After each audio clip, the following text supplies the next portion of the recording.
Welcome to this lecture. In this lecture, you will learn to create an Android virtual device inside Android Studio. So, an Android emulator or an Android virtual device is the replica of a real Android device which will be running on your Windows PC. So basically we are going to open an Android phone here on screen, and later we are going to install our applications on that device for testing it. So how we can create these Android emulators inside Android Studio? So to create this emulator, you need to click on this more actions and then go to this virtual device manager. And if you are using some older version of Android Studio, then you will find this option for Android virtual device. So once you will click there, you will see this option for creating a virtual device. So click on it, and then here you need to select the device which you want to create. Like you can create different phones, tablets, Wear OS, desktop, TV, automotive and so on. So as phone is selected, so we can see the list of available devices. So you can select any device that you like.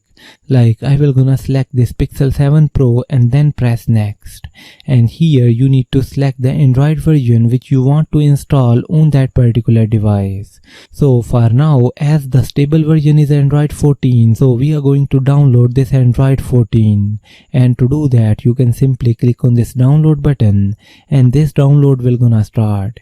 And once this download is completed, after that our Android emulator will be ready. So now let's wait for this download to be completed.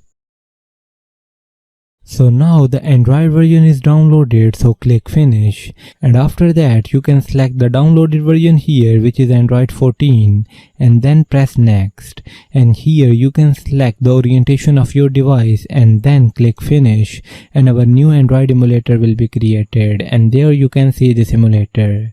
And now to launch it, you can simply click on this run button.